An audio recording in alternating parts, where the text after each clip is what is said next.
আল্লাহ রাসূল সাল্লাল্লাহু আলাইহি ওয়াসাল্লাম বলতেছেন, আবু বকর তুমি প্রস্তুত থাকিও, হিজরতের হুকুম আসতে পারে। কিসের হুকুম? হিজরতের। প্রায় 6 মাস আগে বলছে। জি। কয় মাস? 6 মাস।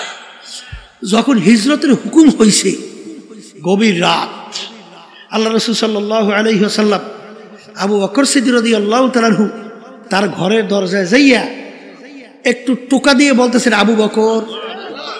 কি ডাকতেছে? বলার সঙ্গে সঙ্গে ভিতর থেকে দরজা টাস করে খুলে দিয়েছে। মুহূর্তও দেরি না, মুহূর্ত। আল্লাহ রাসূল সাল্লাল্লাহু আলাইহি ওয়াসাল্লাম বলেন, আবু বকর তুমি এত তাড়াতাড়ি দরজা কিভাবে খুললা? তখন আবু বকর সিদ্দিক রাদিয়াল্লাহু তাআলা আনহু বলেন, হে আল্লাহর রাসূল, আপনি যেদিন বলছেন আবু বকর তুমি প্রস্তুত থাকিও, হিজরতের হুকুম আসতে পারে, হে আল্লাহর রাসূল, সেদিন থেকে আমি রাত্রে বিছানায় পিঠ লাগাই আর ঘুমাই না। কারণ সরদারে দোজাহান আমার বাড়ির দরজায় আসবে, আর আমি যদি ঘুমাইয়া থাকি তাহলে আল্লাহর হাবিব দাঁড়াই থেকে কষ্ট করবে, তাহলে আমি কিভাবে তার কষ্ট সহ্য করব? এই জন্যে আমি সারা রাত্র ঘুমাই নাই, এমনকি আমি ঘরের দরজার খিলও আটকাই নেই। কেন? আল্লাহ রাসূল সাল্লাল্লাহু আলাইহি ওয়াসাল্লাম যখন ডাক দেবেন আবু বকর, তখন আমি খিল খুইলা দরজা খুলতে দেরি হবে, এই জন্য দেরি না হয়, আল্লাহ রাসূলের কষ্ট হবে, এই জন্য আমি পিছনে ঠেক লাগাই দাঁড়াই রইছি, কখন এসে ডাক দেবে দরজা খুলে দেব। এর নাম হইল আদব। আর সেইভাবে তো আল্লাহ বরকত দান করছে। কথা ঠিক কিনা?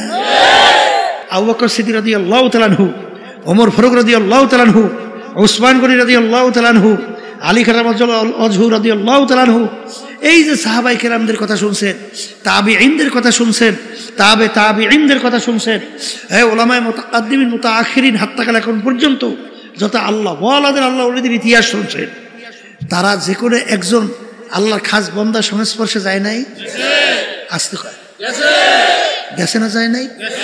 শোনেন তাদের আদব ছিল কি? আদব বোঝেন তো? নম্রতা, ভদ্রতা। আর একটা নিয়ম আছে, বেয়াদব মাহরুম গাস্তাজ ফজলে রব। বেয়াদব কাকে বলে? যে কথা মানে না, তাকে বলে কি? বেয়াদব। আল্লাহর রহমত থেকে বঞ্চিত হয়। ইমাম বুখারী রাহমাতুল্লাহি আলাইহি গালেবে গুমান, তিনি দর্শে পড়াইতেছেন, একটা ছেলে বারবার, যেটা মনে পড়তেছে বুখারী রাহমাতুল্লাহি আলাইহি মনে হয়, ওই দর্শের নিচ দিয়া যাইতেছে আইতেছে, কিন্তু হুজুর বারবার দাঁড়াই যাইতেছে। কি ব্যাপার? ওই ছেলেটা ছিল একটা বিজাতির ছেলে, অন্য ধর্মের, কিন্তু সে তাকে সম্মান দেখাইতেছে, ব্যাপার কি? তখন ছাত্র যখন প্রশ্ন করলেন, তখন তিনি বলতেছেন যে ওই ছেলেটার বাপ থেকে আমি একটা মাসালা হল করছি, এই দিক থেকে সে আমার শিক্ষক, এই জন্য শিক্ষকের ছেলে হিসাবে আমি তাকে সম্মান করতেছি। এই জন্য তো আল্লাহ রাব্বুল আলামিন তাদেরকে এই মর্যাদা দান করছে। কথা বলেন না কেন? আব্বাজান রহমাতুল্লাহি আলাইহিকে দেখছি, সুবহানাল্লাহ, শাইখুল হাদিস আজিজুল আকসাব রহমাতুল্লাহি আলাইহি, তিনি বরিশাল মাহমুদিয়া মাদ্রাসা, সেখানে একটা মিটিং ছিল, সেই মিটিংয়ে তিনিও গেছিলেন, আব্বাজান রহমাতুল্লাহি আলাইহি তিনিও গেছিলেন। হুজুর যাই আগে পুচ্ছিলেন, আর আব্বাজান একটু পরে গেছিলেন। যখন আব্বাজান গেছেন, শাইখুল হাদিস হুজুর রহমাতুল্লাহি আলাইহি, তিনি তো আব্বাজানের ওস্তাদ, কথা ঠিক না? যখন শুনছেন ফজলুল করিম আসছে, হুজুর জায়গার থেকে উঠিয়া দরজার সামনে চলে গেছে, আব্বাকে অভ্যর্থনা জানার হুজুর। ছাত্র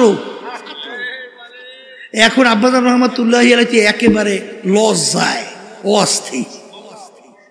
আব্বাজান বলতে, হুজুর আপনি এরকম করলে আমি শরম পাই না। তখন হুজুর বলতেছে, বাবা ফজলুল করিম শোনো, আমরা হইলাম গোলাপ ফুল গাছ, আমরা কি? আর তুমি হইলা গোলাপ ফুল। এই গোলাপ ফুল গাছের মধ্যে কাটা ভরা না? কাটা ভরা না? আচ্ছা, গোলাপ ফুল গাছের কাছে কেউ যাইতে চায়? কিন্তু ওর এত এই আদর, ওর এত যত্ন, কারণ কি? ওই কাঁটাযুক্ত গাছ থেকে এমন এক ফুল বের করে যেই ফুলের জন্য সব পাগল, যার ঘেরানে সব মুগ্ধ। হুজুর বলতেছেন বাবা ফজলুল করিম, আমরা হলাম গোলাপ ফুল গাছ, আমাদের ভিতর থেকে তোমার মতো ফজলুল করিম একটা গোলাপ ফুল বের করতে পারছি, তাই তোমাদের কারণে আমাদের সম্মান। তা তোমাকে আমরা সম্মান আদর করবো না কেন? কি বুঝলে? ওস্তাদ ছাত্রের উপরে কেমন খুশি, কেমন খুশি। হ্যাঁ, দাদা রহমাতুল্লাহি আলাইহি বয়ানে শুনছি, বলতেছিলেন একদিন বয়ানের মধ্যে আমি ক্যাসেটে শুনছি যে মেয়ারা, তখন দাদা এই লোকজনকে বলতে মেয়ারা, মেয়ারা শোনেন, আমি আপনার তাম দুনিয়ার মানুষের জন্য যত দোয়া করি, আমার ফজলাল করিম, আব্বাজানকে বলতেন ফজলাল করিম, আমার ফজলাল করিমের জন্য আমি তার চেয়ে বেশি দোয়া করি। বাপ সন্তানের উপরে কি আসতে কয় খুশি, ওস্তাদ বাপ পাড়াপড়শি, তাইলে আল্লাহর রহমত ওইভাবে আসবে। কথা ঠিক কিনা? এই জন্য বেয়াদব মাহরুম গাস্তাজ ফজলে রব, যে নাকি বেয়াদব হয় আল্লাহর রহমত থেকে বঞ্চিত হয়। কথা ঠিক কিনা? শোনেন, তাদের আদব ছিল কেমনে, কেমন? এই আবু বকর সিদ্দিক রাদিয়াল্লাহু তাআলা আনহুর কথা বলতেছিলাম, কেমনে কথা মানে শোনেন। কি আল্লাহ রাসূল সাল্লাল্লাহু আলাইহি ওয়াসাল্লাম বলতেছেন, আবু বকর তুমি প্রস্তুত থাকিও, হিজরতের হুকুম আসতে পারে। কিসের হুকুম? প্রায় 6 মাস আগে বলছে। কয় মাস? 6 মাস। যখন হিজরতের হুকুম হয়েছে, গভীর রাত, আল্লাহ রাসূল সাল্লাল্লাহু আলাইহি ওয়াসাল্লাম আবু বকর সিদ্দিক রাদিয়াল্লাহু তাআলা আনহু তার ঘরের দরজায় যাইয়া একটু টোকা দিয়ে বলতেছেন, আবু বকর। কি ডাকতেছে? বলার সঙ্গে সঙ্গে ভিতর থেকে দরজা টাস করে খুলে দিয়েছে। মুহূর্তও দেরি না, মুহূর্ত। আল্লাহ রাসূল সাল্লাল্লাহু আলাইহি ওয়াসাল্লাম বলেন, আবু বকর তুমি এত তাড়াতাড়ি দরজা কিভাবে খুললা? তখন আবু বকর সিদ্দিক রাদিয়াল্লাহু তাআলা আনহু বলেন, হে আল্লাহর রাসূল, আপনি যেদিন বলছেন আবু বকর তুমি প্রস্তুত থাকিও, হিজরতের হুকুম আসতে পারে, হে আল্লাহর রাসূল, সেদিন থেকে আমি রাত্রে বিছানায় পিঠ লাগাই আর ঘুমাই না। কারণ সরদারে দোজাহান আমার বাড়ির দরজায় আসবে, আর আমি যদি ঘুমাইয়া থাকি তাহলে আল্লাহর হাবিব দাঁড়াই থেকে কষ্ট করবে, তাহলে আমি কিভাবে তার কষ্ট সহ্য করব? এই জন্যে আমি সারা রাত্র ঘুমাই নাই, এমনকি আমি ঘরের দরজার খিলও আটকাই নেই। কেন? আল্লাহ রাসূল সাল্লাল্লাহু আলাইহি ওয়াসাল্লাম যখন ডাক দেবেন আবু বকর, তখন আমি খিল খুইলা দরজা খুলতে দেরি হবে, এই জন্য দেরি না হয়, আল্লাহ রাসূলের কষ্ট হবে, এই জন্য আমি পিছনে ঠেক লাগাই দাঁড়াই দিস, কখন এসে ডাক দেবে দরজা খুলে দেব। এর নাম হইল আদব। আর সেইভাবে তো আল্লাহ বরকত দান করছে। কথা ঠিক কিনা? কথা ঠিক কিনা? এই জন্য আমার ভাইদেরকে বলবো, পর্দা আলে মা বোনরা যারা শুনতেছেন, আগের যুগে তো আলহামদুলিল্লাহ 100 মানুষই যখন সহি তরিকায় এই আল্লাহর খাস বান্দাদের সংস্পর্শে গেছে, 100 জন মানুষ কামিয়ে হয়েছে। কারণ তাদের আদব ছিল এরকম, যা বলতো তাই মানত। কথা ঠিক না বেটি? কিন্তু বর্তমানে এক শ্রেণীর চালাক, শব্দটা কি? তাই চালাক হইলে ওই আল্লাহর রহমত থেকে বঞ্চিত হয়। ঠিক কিনা? এই জন্য আমার বাজানদেরকে বলবো, একটু পরীক্ষা করে দেখেন, যারা সহিহ তরিকার সাথে হক্কানি আলেমদের সঙ্গে, সাদিকিন বন্দাদের সঙ্গে সম্পর্ক রাখে, দিনের দিন তাদের নেক আমল বাড়ে না? আমি কি ভুল বলছি নাকি? না ঠিক বলছি? ঠিক বলছি? আলহামদুলিল্লাহ। তাহলে নেক আমল বাড়ে, গুনার থেকে ফেরতে পারে না? আসতে কয় পারে কি পারে না? পারে। তাহলে এখানে দেখেন, সাদিকিন বন্দাদের সংস্পর্শে যাওয়ার কারণে নেক আমল বাড়ে, আপনারাই বলছে। এই তারপর গুনার থেকে ফেরা যায়, চোখে কি পানি আসে? আসতে কয়।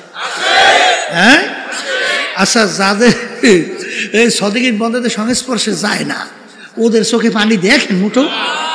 দেখেন একটু হাত উঠে খালি কান্দে, আল্লাহর কাছে মাপ চাই দেখছে? চোখে পানি তো আসে না, আসে? আর চোখের পানি ছাড়া জাহান্নামের আগুন ঠান্ডা হয়? কোনোদিন হয়? তা আল্লাহ রাসূল সাল্লাল্লাহু আলাইহি ওয়াসাল্লাম কি বলছেন? কি বলছেন? মান বাকা মিন খাশিয়াতিল্লাহ হারামাল্লাহু তিলকাল আইনা আলান নার। যেই চক্ষু মাওলার ভয় কাঁদবে ওই চক্ষুর জন্য জাহান্নামের আগুন হারাম হইয়া যাবে। আল্লাহ রাসূল বলেন লা ইয়ালিজুন নারা মান বাকা মিন খাশিয়াতিল্লাহ হাত্তা ইয়াউদাল লাবানু ফিদ দারএ। যেই চক্ষু আমার মাওলার ভয় কাঁদবে ওই চক্ষু জাহান্নামে দেওয়া এরকম অসম্ভব হবে। যেরকম গাভীর বান্দার থেকে দুধ দোহাইয়া ওই বান্দের ভিতরে ঢুকানো যেরকম অসম্ভব, আল্লাহর বান্দা বান্দিকে এরকম জাহান্নামে দেওয়া এরকম অসম্ভব।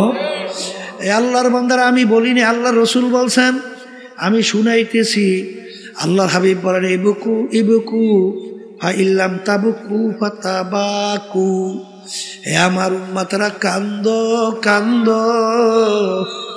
কান্না না আসলে কান্নার ভান ধরো। আল্লাহ রাব্বুল আলামিন কোরআনুল কারীমের ভিতরে বলেন ফালিয়াদহাকু কালিলা ওয়ালিয়াবকু কাসীরা। হে আমার বান্দা বান্দিরা বেশি বেশি পরিমাণে কাঁদো, কম কম হাসো। কিয়ামতের ময়দান জাহান্নাম ফেরেশতারা ধইরা রাখতে পারে না। আল্লাহ নবী সাল্লাল্লাহু আলাইহি ওয়াসাল্লাম সিজদায় পড়ে কান্দে, হে আমার মালিক, তোমার ইজ্জতের জালালের কসম খাই আমি বলছি, আজকে যদি জাহান্নাম আমার একটা উম্মতকে খাইয়া ফেলে আমি রাসূল তোমার বেহেশতে যাব না। আল্লাহ রাব্বুল আলামিন বলে হাবিব গো মাথা উঠান, এই পানি নিয়ে জাহান্নামের দিকে ছিটানি মারেন। যখন পানি নিয়ে জাহান্নামের দিকে ছিটানি মারবে জাহান্নাম কেত কেত কইরা পিছনে দৌড় মারবে। আল্লাহ রাব্বি সাল্লাল্লাহু আলাইহি ওয়াসাল্লাম আশ্চর্য হইয়া বলবেন রব্বুল আলামিন এত ফেরেশতা জাহান্নামকে ধইরা রাখতে পারে না, এ কোন কুদরতি পানি, যেই পানি দেওয়ার সঙ্গে সঙ্গে জাহান্নাম কেত কেত করে পিছনের দিকে দৌড় মারলো। আল্লাহ রাব্বুল আলামিন বলে হাবিব গো এ কোনো কুদরতি পানি না, এ হলো আমার বান্দা বান্দি আপনার উম্মতেরা দুনিয়া থাকা অবস্থায় যারা এই জাহান্নামের ভয়, আমার আযাব ও গজবের ভয়, দুই চোখের পানি সেইরা কাইদা আমার কাছে মাপ চাইছে, ওই চোখের পানি হলো এই পানি। এই আল্লাহর বান্দারা পর্দালে মা বোনেরা, এক শ্রেণী বর্তমানে বক্তাও এক ওয়াইজিন বের হইল, আরে শুধু বয়ানের ভিতরে মানুষকে হাসায়, বলেন নাউজুবিল্লাহ। বাজার কহকা হাসি অর্থাৎ বড় জোরে শব্দ করে আসলে হারাম কবিরা গুনাহ হয়। আল্লাহ নবী সাল্লাল্লাহু আলাইহি ওয়াসাল্লাম তার জীবনে একবারও জোরে উল্লেখ কইরা শব্দ কইরা কহকা হাসি জীবনে একবারও হাসেন নাই। তিনি বেশি সময় মিসকি হাসতেন, অনেক সময় একটু বেশি হাসলে বহে সামনে দুই একটা দাঁতের মাথা দেখা যাইত। কারণ কি আল্লাহর হাবিবের ইতিহাস পড়লে দেখবেন আল্লাহ হাবিব সাল্লাল্লাহু আলাইহি ওয়াসাল্লাম অনেক সময় এমন ভাবে কাঁদতেন কান্নাহু তল্লুন, মনে হয় যেন হালকা বৃষ্টি পড়তেছে। আর আলী রাদিয়াল্লাহু তাআলা আনহু আমার মাওলার ভয়, মাওলার আযাব ও গজবের ভয়, মালিকের জাহান্নামের ভয়, কাঁদতে কাঁদতে গালের ভিতরে দাগ পড়ে গেছিল।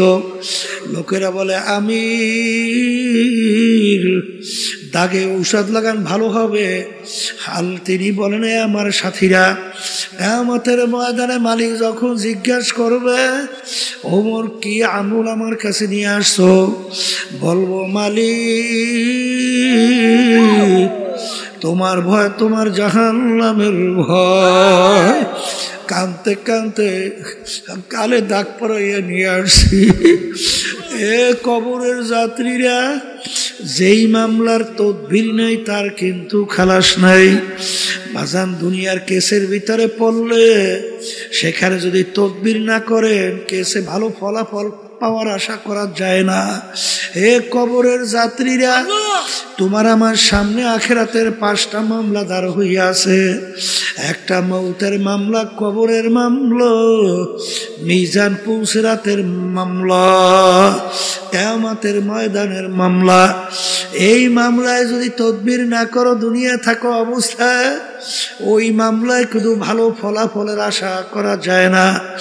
বাজান আমার মৌত কি ঈমান সহকারে হবে না কোন অবস্থায় হবে, এই চিন্তা যারা করবে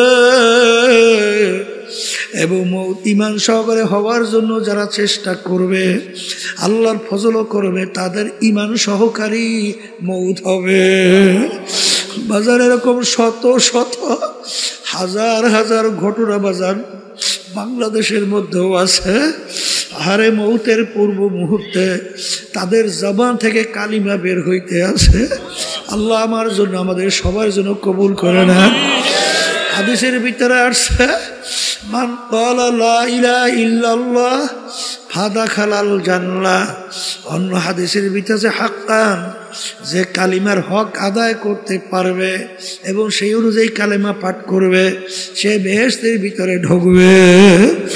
এ কবরের যাত্রীরা দলাদলি বুঝি না। কবরে কিন্তু কোনো দলের পরিচয় নাই, কোনো পীরের পরিচয় নাই, কোনো মুরিদের পরিচয় নাই। তুমি বড় বংশের না ছোট বংশের, শিক্ষিত না অশিক্ষিত, সুন্দর না কালো, সম্পদের বেশি মালিক না কম মালিক, তুমি কি রাস্তার ফকির না বাদশাহ, এই পরিচয় কিন্তু কবরে চলবে না। আমার বাজানদেরকে বলবো, পর্দা আলে মা বোনদেরকে বলবো, কবরে কিন্তু প্রশ্ন 3টা। 1 নম্বর প্রশ্ন মান রব্বুকা, 2য় নম্বর প্রশ্ন আমার দীনুকা, 3য় নম্বর প্রশ্ন আমার নাবিয়ুকা। এই 3 প্রশ্নের ভিতরে কোথায় কিন্তু আছে তুমি পীর না মুরিদ, তুমি কি চৌধুরী বংশের না তালুকদার বংশের, না তুমি সৈয়দ বংশের, আছে? তুমি কি সুন্দর না কালো, আছে? তুমি কি ধনী না গরিব, আছে? তুমি কি শিক্ষিত না অশিক্ষিত, এই পরিচয় আছে? যদি নাই থাকে আমার বাজানদেরকে বলবো, পর্দা আলে মা বোনদেরকে বলবো, দুনিয়ায় কিন্তু আসা একই অবস্থায়, রওনাও কিন্তু করা লাগবে একই অবস্থায়। দুনিয়ার ভিতরে যখন রাজা বাদশাহ আসছে, প্রধানমন্ত্রী আসছে, ল্যাংটা অবস্থায় দুনিয়াতে আসছিল। রাস্তার ফকির সেও যখন দুনিয়াতে আসছে ল্যাংটা অবস্থায় আসছে। বাজান ভাগ্যের বিনিময়ে কেউ বা বাদশাহ, কেউ বা প্রধানমন্ত্রী, কেউ বা অমুক তমুক সমুক, আর বাজান কেউ বা রাস্তার ফকির। হে কবরের যাত্রীরা যখন কবরে রওনা করবে, বাদশাকেও কিন্তু কাপড় 3টা দিয়েই প্যাঁচ দিবে, আর রাস্তার ফকির তাকেও কিন্তু কাপড় 3টা দিয়েই প্যাঁচ দিবে। বাজান প্রশ্ন কবর কিন্তু একই রকমের হবে। বাদশার জন্য কবর 3.5 হাত, গরিবের জন্য কবর 3.5 হাত। ভাগ্যের বিনিময়ে দুনিয়া কেউ বাদশা, কেউ বা রাস্তার ফকির।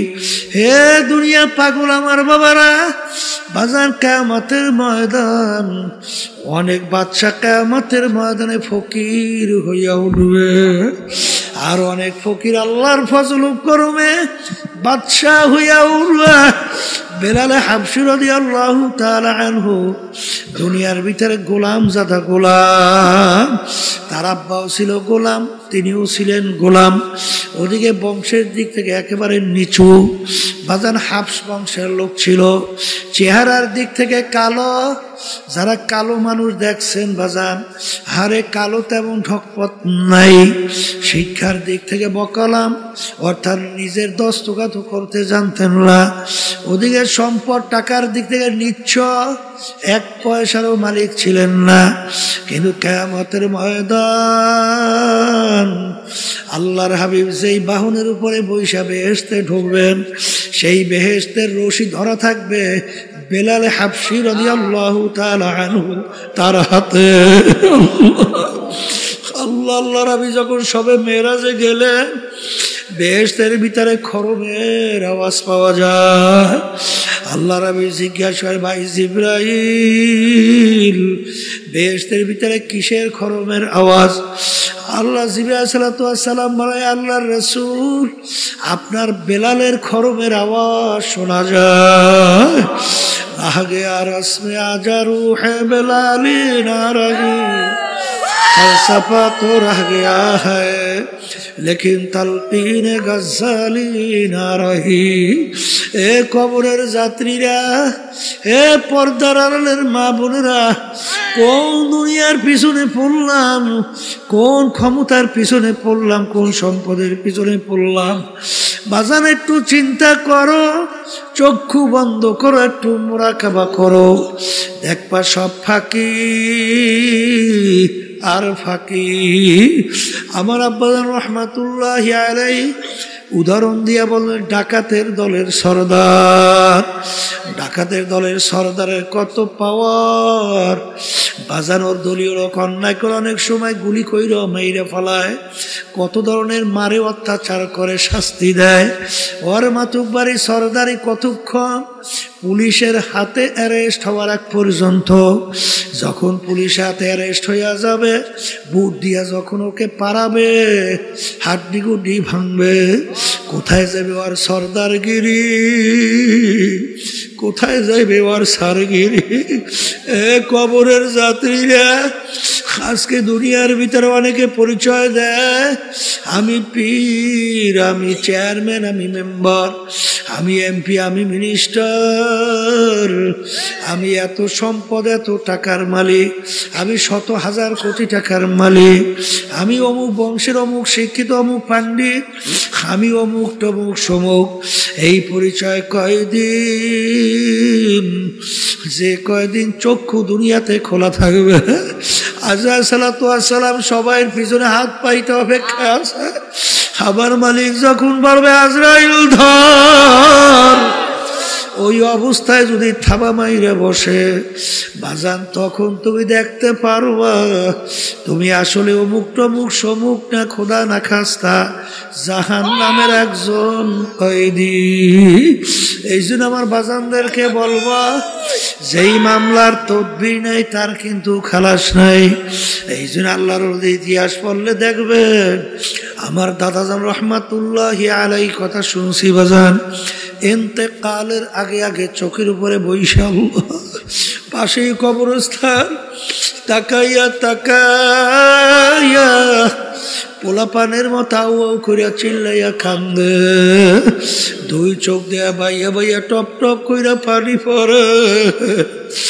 আর মালিকের দিকে ফিরা করুণ সুরে ডাক দেয়, আর করুণ সুরে ডাক দিয়া বলে, ওরে আমার মালিক, ওরে আমার মাহবুব, তুমি যদি আমাকে কবরে মাপ না করো, ওই অন্ধকার কবরে আমি একা কেমনে থাকবো?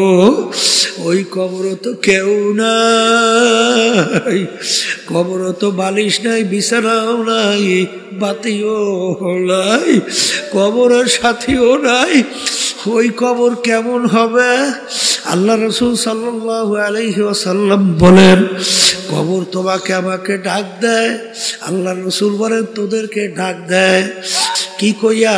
আব্দুল করিম, হে রেজাউল করিম, হে রহিমা খাতুন, আনা বাইতুল ওয়াহদা, আনা বাইতুল জুলমা, আনা বাইতুল জুর, আমি একা একির ঘর, ওই কবরের ভিতরে একা কেমনে থাকবা? বাজার, ওই কবরে যদি আমার মালিক আপন না হয়, ওই কবরে তোমার আমার উপায় নাই। হাসুরে উপায় নাই, মিজান পৌঁছাতের উপায় নাই, ওই কবরের চিন্তা আল্লাহর ওদের ইতিহাস পড়লে দেখবো আমাদের এই তরিকার মুরব্বী রশিদ আহমদ গঙ্গি রহমাতুল্লাহ আলাইহি তিনি কাঁদতে কাঁদতে বুড়া বয়সে অন্ধ হইয়া গেছিল। এ আমার মালিক, তুমি যে জাহান্নামের ঘোষণা দিছ রে মালিক, আরে তোমার হাবিব যে জাহান্নামের বিবরণ দিছে, ওই এক সেকেন্ডের আযাব সহ্য করার দুনিয়ার কোন মানুষের নাই। এ আমার মালিক, দয়াময় করে তুমি আমাকে মাফ কইরা দাও। কাঁদতে কাঁদতে বাজান বুড়া বয়সে অন্ধ হয়ে গেছিল। লোকেরা বলে হুজুর অপারেশন করেন চক্ষু ভালো হবে। তিনি বলেন সাথীরা কিয়ামতের ময়দানে যখন আমি উঠব, অন্ধ অবস্থায় উঠতে চাই, মালিক যেন আমার কাছে কোনো প্রশ্ন না করে। মালিক যদি প্রশ্ন করে আমার কোনো উপায় নাই, এই জন্য আমি মালিকের সামনে অন্ধ অবস্থায় দাঁড়াইতে চাই। যেই মামলার তদবির নাই, ওই মামলারও কিন্তু খালাস নাই। এ দুনিয়ার পাগল আমার বাবারা, পর্দার আড়ালের মা বোনেরা, আজকে দুনিয়া চিনছ, দুনিয়ার সম্পদ টাকা পয়সা চিনছ, সম্মান চিনছ, এই জন্য দুনিয়া কামাই করার জন্য রাত দিন অনেক সময় নষ্ট করো, কিন্তু আখিরাতের পরিচয় পাও নাই, আল্লাহর পরিচয় পাও নাই, বেহেশত ও জাহান্নামের পরিচয় পাও নাই। এই জন্য জাহান্নাম থেকে বাঁচার জন্য, বেহেশতে যাওয়ার জন্য চেষ্টা চিন্তাও নাই। কিন্তু মনে রাখো, যেই মামলার চেষ্টা তদবির নাই, ওই মামলারও কিন্তু খালাস নাই। এই জন্য আমার বাজানদেরকে বলবো, পর্দারে মা বোনদেরকে বলবো, বাজান দুনিয়ার যে কোনো কাজের ভিতরে নির্ধারিত সময় থাকে, তারিখ দেওয়া থাকে। তোমার আমার মৌতের কোনো তারিখও নাই, নির্ধারিত কোনো সময়ও নাই। কখন কোন সময় কিভাবে কে রওনা করব। আমার মালিক যখন মাহফিলে নিয়ে আসছে, মালিক বড় দয়ার মালিক, মালিক বড় মায়ার মালিক। যদি দুই চোখের পানি ছাইরা দিলটাকে ভাইঙ্গা যদি মালিককে ডাক দিতে পারো, আমার মালিক তোমার আমার জীবনের সব গুনাহ মাফ কইরা দিবেন। আল্লাহুম্মা আমিন। এ ঘরের মেয়ে লোকেরা হাত উঠাও, গুনার কথা মনে করো, তো চোখের পানি ফালাও, মালিকের দরবারে কান্দো আর মাপ চাও। যদি কান্না না আসে, মনকে বুঝাও, ওরে মন, একদিনে ঘরের দরজা দিয়া নতুন বউ হইয়া উঠছিল রে মন। কত মেয়ে লোকে শরবত খাওয়াইলো, কত মেয়ে লোকে বাতাস করলো, আবার এমন একটা দিন আসবে এই ঘরের দরজা দিয়া মরা লাশ হইয়া বের হবা। ছেলে কানবে মামা করে, মেয়ে কানবে মামা করে, জবাব তো আর দিবানা। এ আল্লাহ, আপনি একটু মাঠের দিকে চাইয়া দেখেন, আপনার বান্দারা কিভাবে কান্দে। মালিক আমাদের ছেলেও মরে নাই, মেয়েও মরে নাই, গুনাহ করে বসছি রে, মাফ করে দেন গো মাওলা, মাফ করে দা। এ আল্লাহর বান্দারা জোর করিয়া কান্দেন, জোর করিয়া কান্দেন। সন্তান মারা গেলে চোখে পানি আসে, সম্পদ নষ্ট হয়ে গেলে চোখের ভিতরে পানি আসে। তোমার আমার গুনার কারণে জাহান্নামের আগুন জ্বলছে, ওই জাহান্নামের আগুন চোখের পানি ছাড়া ঠান্ডা হবে না। এ আল্লাহ, যাদের উসিলায় মাহফিল হইল, চেষ্টা খাটনি সাহায্য করলো, আমরা যারা মাহফিলে উপস্থিত হইয়া গেলাম, আমাদের সবার উপরে খাস মেহেরবানি নাযিল করেন আল্লাহ। হে আল্লাহ, আল্লাহ, আল্লাহ, বিশেষ করে আমাদের আম্মা আব্বা দাদা দাদু নানা নানু আত্মীয় স্বজন, আমাদের অনেকের স্ত্রীরা, অনেকের স্বামীরা, অনেকের ছেলে সন্তানেরা অন্ধকার কবরে শুয়ে রয়েছে। আল্লাহ দয়া মায়া করে তাদের কবরকে বেহেশতের বাগান বানায়া দেন আল্লাহ। তামাম দুনিয়ায় যত মুমিন মুমিনা তারা কবরে শুয়ে রয়েছে, সবার কবরকে বেহেশতের বাগান বানান আল্লাহ। এই মাদ্রাসাকে সহিভাবে কিয়ামত পর্যন্ত কবুল করে নেন, প্রয়োজনকে গায়েবে খাজানা দ্বারা পুরা করে দেন। সুবহানা রাব্বিকা রাব্বিল ইজ্জাতি আম্মা ইয়াসিফুন ওয়া সালামুন আলাল মুরসালিন আলহামদুলিল্লাহি রাব্বিল আলামিন।